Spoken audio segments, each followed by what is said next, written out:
My name is Carline Murphy, and I am a member of the group Africa's Daughters of the Diaspora, a group formed in Columbia County, New York, where I reside. And the group's mission is to unite, to celebrate, and to elevate. And today, for Women's History Month, I selected a Haitian novelist, poet, and playwright, Marie Vieux-Chauvet, who was born and educated in Port-au-Prince, to elevate, to celebrate. She is most famous for the novels Filles d'Haïti, or Haitian Daughters, that was published in 1954, La Danse sur le Volcan in 1957, and other books during her lifetime. She was published under the name Marie Chauvet. Her father was a Haitian politician, and his wife, Della Nones, were a woman originally from the Virgin Islands. Marie completed her studies at the l'annexe de l'École normale d'institutrice and obtained a degree in elementary education in 1933. She married Eamon Charlier, a doctor, then divorced him. She later married Pierre Chauvet, a travel agent.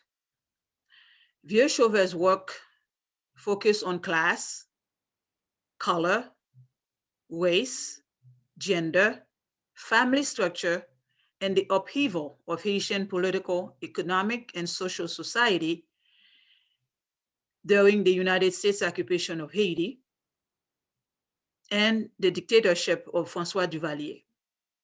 Although she lived under heavy surveillance during Duvalier's dictatorship, Vieux-Chauvet persisted as a writer, hosting meetings of the Les Araignées du Soir, evening spiders. It was a group of poets and writers, of which she was the only female. Vieux-Chauvet sent a trilogy of novellas to France to be published as a single book titled Amour, Colère et Folie, translated Love, Anger, Madness. That book was published in 1968 by the prestigious publishing house Gallimard in Paris, with the support of Simone de Beauvoir. The book was perceived as an attack on the Haitian dictator François Duvalier. Fearing the dictator's legion of Tonton Macoute, she moved to New York City. Then her husband, Pierre Chauvet, traveled to Haiti and bought all the copies of the book he could find. Vieux-Chauvet's daughters bought the remaining copies from Gallimard a few years later. She later remarried and worked as a housekeeper in Queens. She died in New York City of brain cancer on June 19, 1973. Extracts from her work appear in the anthologies Her True Name and Daughters of Africa. An English translation of The Love, Anger, Madness by Rose Myriam Réjoui and Val Vinocourt was published in 2009 with an introduction by Haitian American writer Edwidge Denticat. Now, let me read you a passage of that book.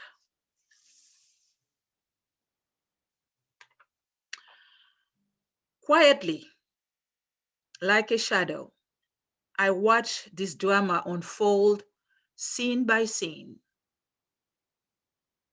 I am the lucid one here, the dangerous one, and nobody suspects. An old maid, no husband, doesn't know love, hasn't even lived. Really. They are wrong. In any case, I'm savoring my revenge in silence. Silence is mine. Vengeance is mine. I know into whose arms Annette will throw herself. And under no circumstances do I plan to open the eyes of our sister Felicia. She's too unraptured and carries the 3-month-old fetus in her womb with too much pride. If she was smart enough to find herself a husband, I want her to be smart enough to keep him. She has too much confidence in herself, in everyone. Her serenity exasperates me.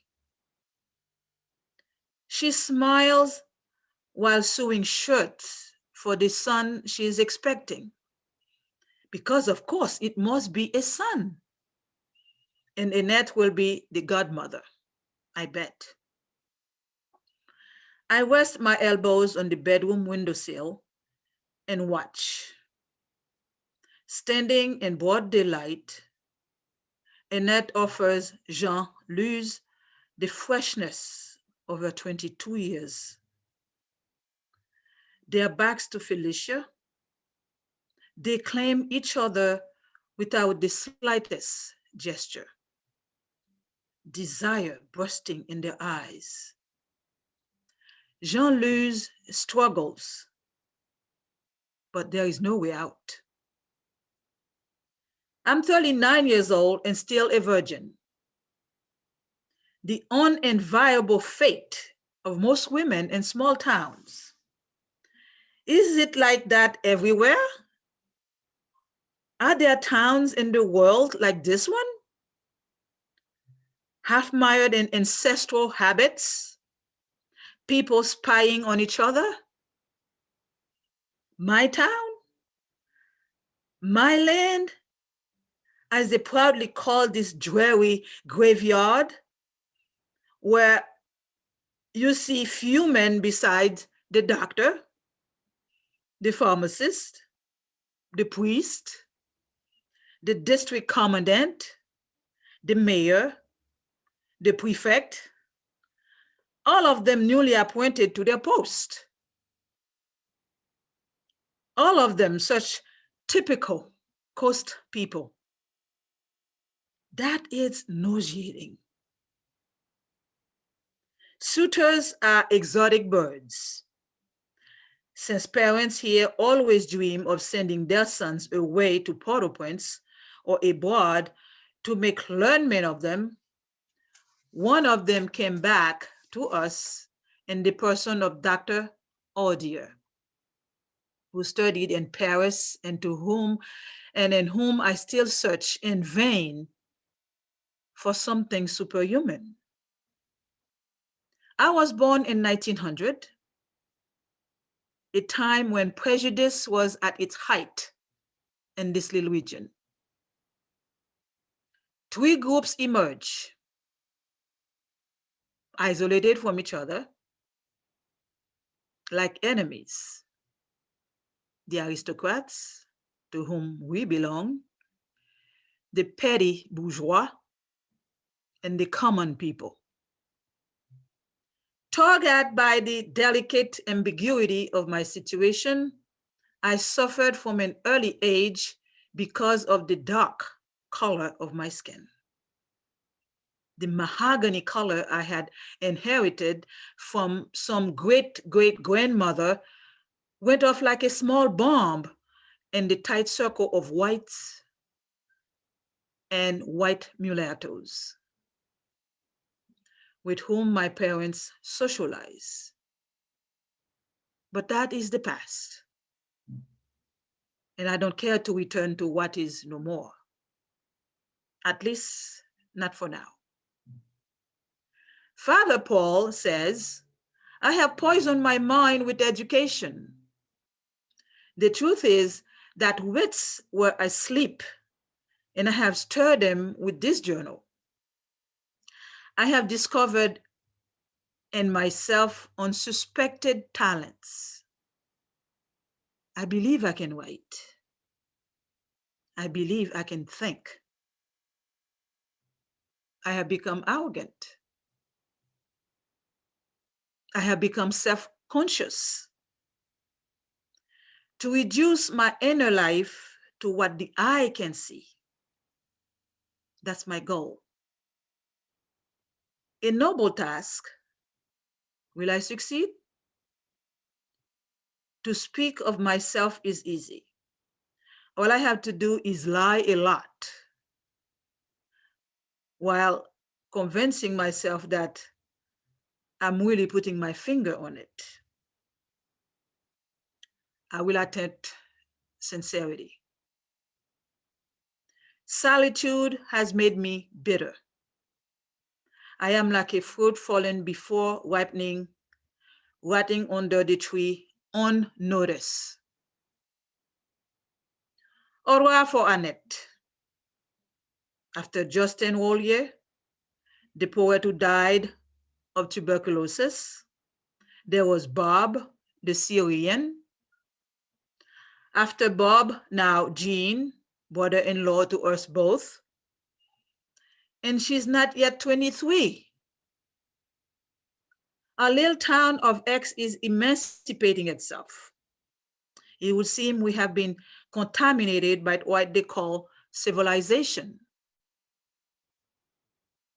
I'm the oldest of the three Claremont sisters.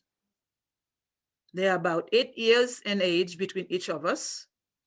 We live together in this house, an undivided inheritance from our late parents. As usual, I've been entrusted with the more vexing task. You have nothing to do, so keep busy, they seem to say.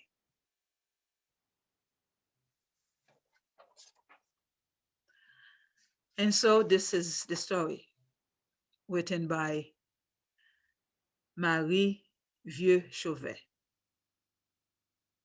and translated in English from The Love, Anger, Madness, a Haitian trilogy.